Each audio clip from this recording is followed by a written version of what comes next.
नमस्कार दोस्तों, मैं दीपक डागोर आप सभी का इस यूट्यूब चैनल पर स्वागत करता हूं।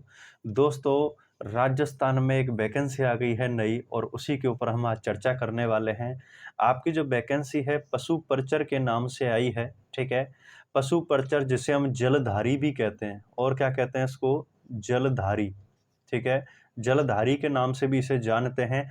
आज पूरी चर्चा करने वाले हैं कि कैसे इसमें आप सिलेक्शन ले सकते हैं, कितने पद हैं, क्या सिलेबस है, क्वालिफ़िकेशन क्या है, ऐज क्या रखी गई है, सैलरी क्या मिलेगी, फॉर्म डेट कब से शुरू होंगे और कब ख़त्म होंगे, फ़ीस क्या रहेगी और एग्ज़ाम डेट क्या रहेगी, हर पॉइंट पर संपूर्ण जानकारी आपको यहाँ पर मिलने वाली है। तो दोस्तों, चैनल को कर लीजिए सब्सक्राइब और वीडियो को कर दीजिए एक प्यारा-सा लाइक। दोस्तों, चलो शुरू करते हैं।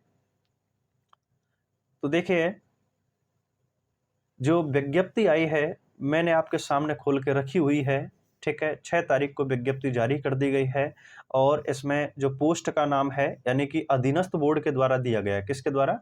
राजस्थान कर्मचारी चयन बोर्ड, जयपुर, इसके द्वारा यानी कि अधीनस्थ बोर्ड के द्वारा ये भर्ती निकाली गई है। एग्ज़ाम आपका यही कंडक्ट कराएगा। इसे हम पशु पर्चर या एनिमल अटेंडेंट के नाम से जानते हैं। पशु पर्चर कहते हैं। टोटल अगर वैकेंसी की बात करें लाडलो, तो 5,934, ठीक है? यानी कि लगभग आपकी 6,000 टोटल वैकेंसी हो जाती हैं, ठीक है? जिसमें आपके गैर अनुसूचित क्षेत्र यानी कि नॉन टीएसपी में 5,281 और टीएसपी क्षेत्र में आपके 653 वैकेंसी टोटल हैं, ठीक है? दोस्तों, आगे इसमें चलते हैं, हर पॉइंट पर चर्चा करते हुए चलेंगे। जो मेन पॉइंट हैं, उनके ऊपर हम चर्चा करते हुए चलेंगे। तो दोस्तों देखिए, इसमें आपको करना क्या है, आपके ये साइट दी हुई है rssb.rajasthan.gov.in। यहाँ पर आपको एसएसओ पोर्टल पर जाना है, ठीक है? सबसे पहले एसएसओ पोर्टल खोलना है, ओटीआर करना है, वन टाइम रजिस्ट्रेशन, जिसमें फीस भी आपके एक बार ही लगती है, ठीक है?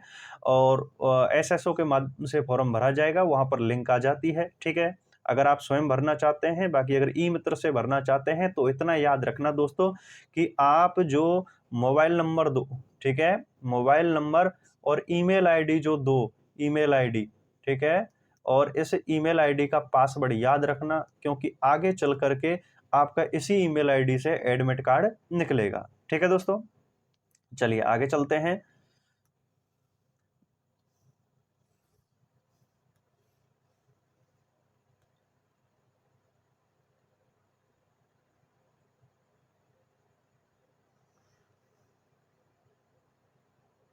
देखिए दोस्तों, अगर हम फ़ीस की थोड़ी-सी चर्चा करें यहाँ पर, तो फ़ीस दी हुई है जनरल के लिए और जो क्रीमी लेयर हैं, उनके लिए ₹600, अन्य पिछड़ा वर्ग, अति पिछड़ा वर्ग जो कि क्रीमी लेयर श्रेणी के हैं, ठीक है? और नॉन क्रीमी लेयर ओबीसी है या एमबीसी है, और अनुसूचित जाति, जनजाति, ठीक है? उनके लिए ₹400 और बाकी के जो हैंडीकैप हैं, उनके लिए भी कितनी है? ₹400 है, ठीक है?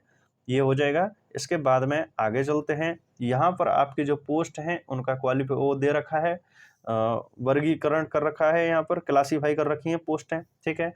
आप देख सकते हैं 5,281 हैं, जिसमें से सामान्य पुरुष के लिए 1,334, महिला के लिए 381 और विधवा के लिए 152 और डिवोर्सी के लिए 38 और अनुसूचित जाति की अगर बात करें तो 586, 168, 67 और 16। इस तरीके से आपका ये टोटल वैकेंसी का दिया हुआ है यहाँ पर, ठीक है? टीएसपी और नॉन टीएसपी दोनों के लिए दी हुई हैं वैकेंसी जो है, ठीक है? चलिए आगे चलते हैं। मेन जो पॉइंट हैं आपके, जो आपके काम आने वाली चीज़ें हैं, उसके ऊपर हम चर्चा करते हुए चलेंगे, ठीक है दोस्तों?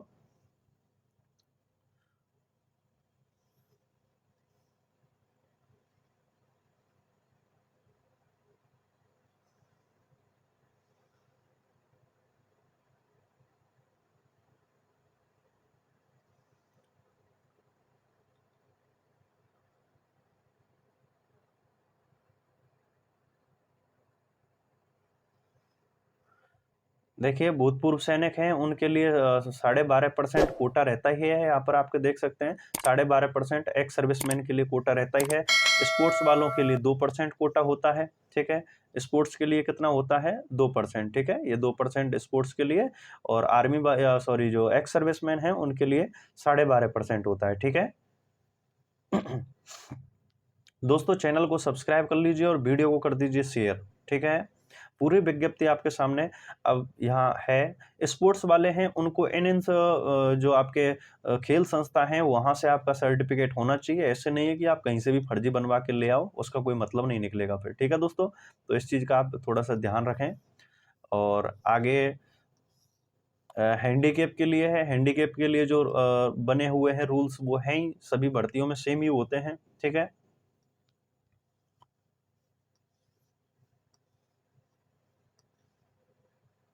देखिए यहाँ पर वेतन की अगर बात करें, ठीक है लाडलो, वेतन की अगर बात करें तो यहाँ पर राज्य सरकार के 7वें वेतन आयोग के अनुसार पशु परिचर का वेतनमान पे मैट्रिक्स लेवल 1 ठीक है, लेवल 1 के अकॉर्डिंग उनको दिया जाएगा, ठीक है। और आपको पता ही है कि 2 वर्ष के लिए आपके जो ट्रेनी टाइम होता है वो है, ठीक है। फिक्स वेतन मिलता है और प्रोविजनल टाइम पीरियड कहते हैं जिसे हम 2 साल के लिए, क्योंकि वो राजस्थान की हर वैकेंसी के लिए लागू है, ठीक है। चलिए आगे आते हैं सर।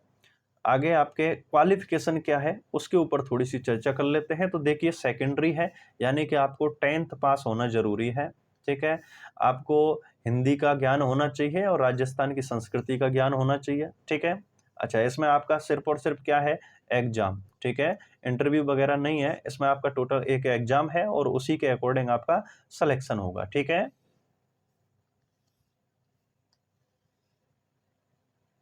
चलिए साहब, अब बात कर लेते हैं एज की। आयु क्या रहेगी, एज क्या रहेगी। तो देखिए जो डेट ऑफ बर्थ आपको कैलकुलेट करनी है वो 1 जनवरी 2024 को करनी है। इस 1 जनवरी 2024 से जो कैंडिडेट है वो 18 वर्ष उसकी मिनिमम होनी चाहिए और हाईएस्ट कितनी होनी चाहिए, 40। इसके अलावा जो एज में जो छूट होती है, ठीक है, छूट होती है कैटेगरी के हिसाब से, वो सभी को मिलेगी, ठीक है। जैसे ओबीसी वालों को है, एससी एसटी और महिला वर्ग हैं उनके लिए जो छूट है वो मिलेगी मिलेगी, ठीक है। तो यहाँ पर दिया हुआ है देखिए, अनुसूचित जाति जनजाति अन्य पिछड़ा वर्ग, इसमें आपके 5 वर्ष है। सामान्य वर्ग की महिलाओं के लिए 5 वर्ष है।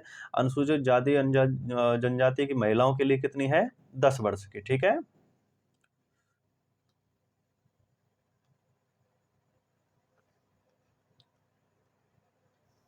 चलिए साहब आगे देखते हैं, आगे के जो मेन पॉइंट हैं उन पर हम चर्चा करते हैं।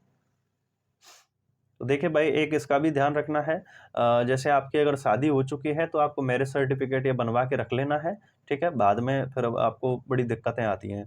अब बात करेंगे फॉर्म डेट की, ठीक है। फॉर्म डेट ये मेन है आपको। तो आपके 13 अक्टूबर से फॉर्म शुरू हो जाएंगे और 11 नवंबर तक आप फॉर्म फिल कर सकते हो, ठीक है। 13 से लेकर के यहाँ से आपके स्टार्ट होंगे और 11 नवंबर को आपके फॉर्म भरना एंड हो जाएगा, ठीक है दोस्तों। तो इसी के बीच में और जितना जल्दी हो सके और जल्दी फॉर्म फिल करें, क्योंकि बाद में साइट प्रॉब्लम करती है, तो इस चीज का विशेष ध्यान रखें, ठीक है। अच्छा, इसके बाद में आगे है आपका परीक्षा का यानी कि एग्जाम डेट जो है उसके दिया हुआ है, संभावित समय दिया हुआ है आपके एग्जाम डेट के लिए। तो आपके अप्रैल से जून महीने के बीच में, यानी कि 2024 में अप्रैल से जून के बीच में आपका एग्जाम कभी भी हो सकता है, ठीक है। अप्रैल से जून के बीच में ये आपके एग्जाम डेट दिया। और प्रवेश पत्र आपके वही ईमेल आईडी से निकलेंगे, एसएसओ पोर्टल से, ठीक है। एसएसओ पोर्टल से एसएसओ आईडी के द्वारा आपके जो एडमिट कार्ड हैं वो निकलेंगे, ठीक है।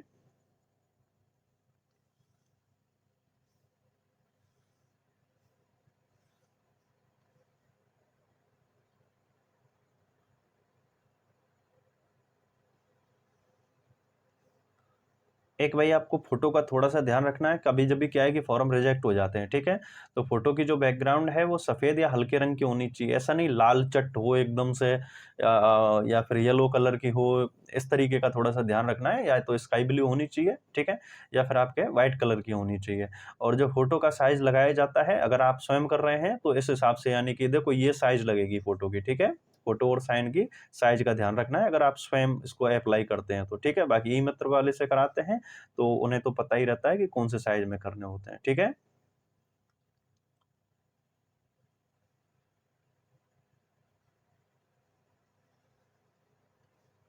एक फिर आपका जैसे मान के चलिए आपने फॉर्म फिल किया और कोई गलती रह गई, तो उसके लिए आप 300 रुपये फीस जमा करा करके और उसमें आप संशोधन कर सकते हैं। और ये आपके जो फॉर्म के लास्ट डेट होती है, ठीक है, यानी कि 11 नवंबर लास्ट डेट है, तो उसके 7 दिन के अंदर अंदर आप अपने फॉर्म में संशोधन कर सकते हैं। उसके बाद में आपको कोई भी चांस नहीं मिलेगा आपके फॉर्म को सही करने का, करेक्शन करने का। ठीक है दोस्तों। एक आपको ये चीज याद रखनी है, जो जाति प्रमाण पत्र है, ठीक है, विशेष रूप से जाति प्रमाण पत्र, और जाति प्रमाण पत्र में कौन सा, जो आपके नॉन क्रिमिलियर हैं, ठीक है, यानी कि नॉन क्रिमिलियर हैं, उनका ध्यान रखना है, ठीक है। और उसमें भी आपके जो नॉन क्रिमिलियर वाले हैं उनको हर 3 साल का एक जो जाति प्रमाण पत्र है वो 3 साल तक का मान्य होता है, उसके बाद में उन्हें नया बनवाना पड़ता है, ठीक है। तो आपका देख लेना आपके जो ये जो आपके जो फॉर्म निकले हैं उस डेट से लेकर के, यानी कि आज की तारीख से लेकर के, और 3 साल से पुराना आपका नहीं होना चाहिए जाति प्रमाण पत्र। इस चीज का विशेष ध्यान रखना, नहीं तो आपको आगे कोर्ट जाना पड़ेगा भाई साहब, इस चीज का ध्यान रखना, ठीक है। चलिए साहब आगे चलते हैं।